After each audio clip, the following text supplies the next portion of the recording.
Welcome to Biggest Spoilars, the destination for exclusive spoilers, latest updates. In Forrester's design office, Elektra warns Will that Luna conceivably being pregnant with his child really freaks her out. Meanwhile, at Bill's place, he and Katie summon Luna to tell her commodity. She wants to go to the pool rather. Making faces, they inform her that the maternity test is passing today. At Brooke's place, she and Ridge drink Bridget. They're glad that she'll be doing the maternity test on Luna. Ridge reiterates that formerly this test is done, Luna's going to captivity.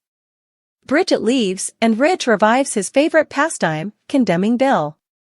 Ridge decides to call Taylor. Will Finn reach a decision? At the Precipice house, Taylor and Finn bandy how important they miss Steffi and the kiddies.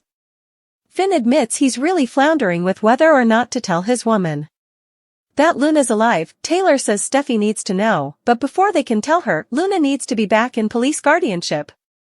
She takes a call from Ridge, who tells her Bridget has gone to administer the test. She says that she and Finn will come and stay with them. At Bill's place, Luna wants to know who's doing the maternity test. Bridget arrives and Katie introduces her. Katie explains her bastard will be doing the test and warns, "You're not going to Luna Nozawa your way out of this bone." Luna smirks. Luna learns that Bridget helped save her life after she was shot, but she was told by Lee that she'd failed. Luna expresses her appreciation now she can come a mama. She's sure to remind them all that it's Will's baby and a Spencer. Will and Elektra arrive. Bridget goes over an invasive antenatal test with Will and Luna, who's suddenly 7 weeks pregnant. Luna maintains her trim boudoir dress as the process commences. As Bridget pulls out a needle, Bill tells her to feel free to make that as painful as possible. As dramatic music plays, Luna's blood is drawn, and Will's impertinence is swabbed. Katie agonizes as Bridget works with the test tubes. The final scene's over at Brooke's place. Finn apologizes to everyone for his mama and the lengths she went to for Luna. He hasn't been suitable to communicate her about it. Finn can't sound her doing this and risking her career. Brooke calls it a dangerous mistake that affected her family's son. Ridge intones that soon they'll know if Will is the baby daddy. Over at Bill's place, he fills time by rehashing Luna's manipulations. She crows that she doesn't have to pull any tricks this time. She and Will had an amazing night together and now she's going to have his baby. At Brooke's place, they're all pacing, and Taylor tells Brooke she can give references if Will needs comforting. The Golden thanks her and talk turns to telling Steffi. Finn sighs that she's coming home soon, but he wants to shield her a little longer. Ridge shrugs. They can stay until Luna's back behind bars to tell her across city. Will puts in time reiterating to Luna that he wants to be with Elektra. Luna's induced everything will change because of the baby.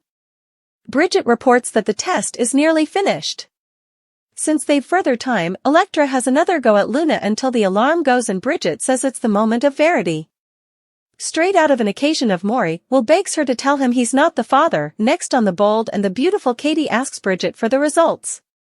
Get a whole lot further exercise for the week ahead in our brand new spoiler-filled print gallery. Bold and the Beautiful sees Harrison Cohn making his B&B debut this week as Remy Price's Swain. We know he's tied to a major heritage character, and it could be Deacon Sharp who he's related to. And Harrison Cohn could be playing a recast we've not seen in quite a while. We're going to talk about the red flags that this new Joe, Deke, is really Deacon's other child, the Bone, who's literally no way mentioned. Unveiling Deke Harrison Cohn's mysterious B&B debut and Deacon Sharp connection. Harrison Cohn lately joined the Bold and the Beautiful cast as a character connected to a major heritage figure.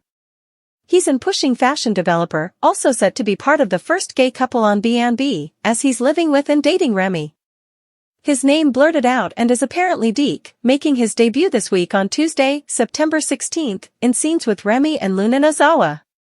We suspect this character, Deke, is connected to none other than former bad boy Deacon Sharp. His name is Deke, obviously a docked form of Deacon. In case you don't know, Deacon has 2 kiddies: Hope Logan, his son with Brooke Logan, and Eric Sharp, who was firstly named Eric Forrester III. Eric Sharp is the son of Deacon Sharp and Becky Moore, who's Amber Moore Forrester's kinsman. One of the aliases Eric Sharp was known by as a sprat was Little D after his pater. Cleric, also known as Big D. The reason he was named Eric Sharp is because when he was born, he was for a while presumed to be Amber and Rick Forrester's son. Brooke and Eric Forrester's son, Rick, has the full legal name Eric Forrester Jr. So, when Rick allowed this child was his, not really Amber's son either, it's veritably confusing they named him Eric Forrester III. It turns out he was Deacon's son. His backstory is really sophisticated and veritably soapy. Eric Sharp's convoluted origins. A deep dive into B&B history on Bold and the Beautiful. In April 1999, Becky Moore, Amber's kinsman, gave birth to little Eric Sharp, her son with Cleric. Deacon had left Becky when he set up out she was pregnant, pulling a total deadbeat pater move. Becky also decided she could keep the baby. Tragically, her kinsman Amber's baby with Rick was stillborn. Amber's mama, Tawny, allowed Amber should take Becky's baby so it would go to non-natives. Supposedly, Becky didn't know that's what happened for a while. This way, Amber and Rick could have a baby. And Rick didn't need to know about the birth. Amber was against it at first, but ultimately, her mama talked her into it. They named the baby Eric Forrester III because he was allowed to be Rick's son, whose full name is Eric Forrester Jr. So, Eric Forrester III was really Deacon's natural child. At first, Becky Moore didn't know that her baby had wound up with Amber. After many months, Becky started to lament giving up her baby and was featuring about him. In the dream, she flashed back that her baby had a heart-shaped speckle on his bottom. When Becky Moore was babysitting Amber and Rick Forrester's little boy, Eric, she noticed that same speckle. Once Becky realized that was really her sprat, she ran off with him. Custody battles and family drama. The tumultuous life of Eric Sharp. Becky ultimately brought baby Eric back because she allowed he was better off with Amber and Rick. Becky also came part of the scheme and agreed to pretend that the baby was really Amber and Rick's. Amber agreed to shoot Becky regular updates on her son. After a while, Becky saw that Amber's marriage to Rick Forrester was falling piecemeal, so wanted her son back on Bold and the Beautiful. Amber agreed they should tell the verity. But when she came clean to Rick that she had pretended her kinsman's baby was hers, and because their child had failed, Rick decided that was it. And he was done with Amber. At that point, baby Eric took another turn because Becky and Amber moved in together. Becky also fell in love with C.J. Garrison, and they got married. She latterly set up out she was dying and wanted Amber and C.J. to raise little Eric Sharp. They tried to recognize Becky's wishes, but also Rick turned up and wanted Amber and baby Eric Sharp back in his life. Rick tracked down Cleric hoping to buy him to give up his maternal rights, allowing that would help him win Amber back. It all blew up in Rick's face. Cleric also got guardianship of Eric because he was the only natural parent of the child still alive. Cleric was raising Eric Sharp with his gal, Carmen. But Deacon had to deal with drama when Carmen got jealous of Amber. She went club crap crazy and tried to throw the baby off the roof, as one does. Carmen also tried to kill Amber and went off the roof herself. All veritably adulatory. Deacon's pursuit of Amber on Bold and the Beautiful. Cleric tried to get Amber to fall in love with him, but she was still in love with Rick. Ultimately, Deacon gave up on Amber and wedded Bridget Forrester, Rick's family. Circling back around to the family, Cleric let baby Eric go live with Amber and Rick. They promised Deacon would get visit but Amber and Rick didn't follow through. Deacon fought for guardianship again and won. Amber had a breakdown and snared Eric Sharp, but Deacon got his son back and also changed his name to Eric Sharp, taking the Forrester off his last name. Deacon's woman, Macy, failed. And Amber Moore Forrest showed up, helping raise little Eric where Deacon and Macy had been raising him. The last time we saw Eric Sharp, also known as Little D, on any CBS cleaner was on The Bold and the Beautiful. It was over on The Young and the Restless when Little D, Eric Sharp, set up Amber and got her to set him up in a boarding academy. The last time Eric Sharp was mentioned at each by Deacon was when he said his son was living with his grandparents, Becky Moore's parents. Is Deke the long-lost Eric Sharp?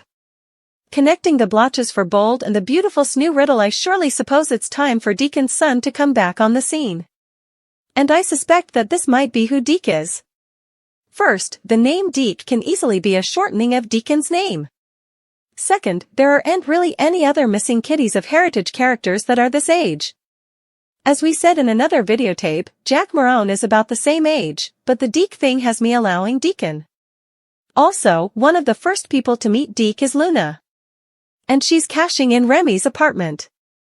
She thinks Deke is Remy's new roommate, however, that's a big deal because Deacon would figure out snappily that Sheila has been lying to him about Luna, if Deke is Deacon's son and he goes over to see his pater. And mentions he met some girl named Luna at his Swain's place. Plus, Eric Sharp should be about 25 now. And Harrison Cohn is 22, so everything kind of fits. We'll see how it goes when we meet Deke on Tuesday and whether he's Deacon's sprat, whether he might be Jack or if he's notoriety differently that was ent on our bingo card. Forrester Creations, Electra's Warning and Will's Fear. In the gleaming design office of Forrester Creations, where sketches of gowns hung like battle plans and bolts of silk stood like silent witnesses, tension trembled in the air. Electra paced the polished floor, her heels striking like gavel blows of judgment. "Will," she began, her voice trembling between fury and fear, "you don't seem to understand how insane this is. The idea that Luna Nozawa could be carrying your child, our future could be destroyed before it even begins." Will Spencer, the son of privilege now cornered by consequence, dragged a hand through his hair, his reflection fractured in the chrome finish of the design table. "I made one mistake, Electra. One night, one drink too many. I didn't ask for this." But even as he said it, guilt wrapped around his throat like a scarf of iron. Electra's eyes flashed. "You didn't ask for this? You invited it. You let her into your world, your weakness, and now she's holding it hostage in her womb." She turned away, clutching the edge of a mannequin stand as though she could steady herself on the future she'd designed for them both. "If Luna's pregnant, if that monster's really carrying your baby, I don't know if I can forgive you." Will swallowed hard. "I don't even know if it's mine. She could be lying." "Of course she's lying," Electra hissed, the venom of the betrayed. "But what if she's not?" Silence thickened. Around them, the hum of Forrester Creations went on, seamstresses whispering, machines whirring, but inside that office, time froze in dread. Will stepped closer, voice lower now, seeking reassurance he didn't deserve. "Electra, if it turns out she's pregnant, I'll handle it. I'll do what's right." "What's right?" Electra barked out a humorless laugh. "You think a baby fixes this? You think being a Spencer gives you the moral high ground?" Her eyes softened briefly, as if catching the echo of the man she loved. I can't lose you to her manipulation." Will reached for her hand, but she pulled away. "I'll take the test, I'll face the truth," he vowed. "But Luna Nozawa won't ruin my life. I won't let her." Electra's voice lowered into a whisper that cut deeper than any shout, "Then you'd better pray that test proves you right." Bill's mansion, the summons to Luna. At Bill Spencer's palatial home, sunlight blazed through glass walls like interrogation lamps, illuminating every secret, every sin. Katie Logan sat stiffly on the cream sofa, clutching a folder of medical papers, while Bill paced like a lion in a marble cage. "She thinks she can dodge this," Bill growled, his voice soaked in fury. "Well, not today. Not on my watch."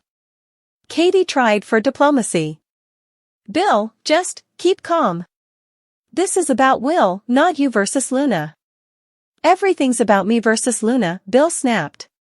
"She manipulated my son, dragged our name through the mud, and now she's parading around claiming to be carrying a Spencer heir? Not a chance." The door opened with a casual push, and Luna Nozawa drifted in wearing a designer cover-up and sunglasses, holding a pool towel like a trophy.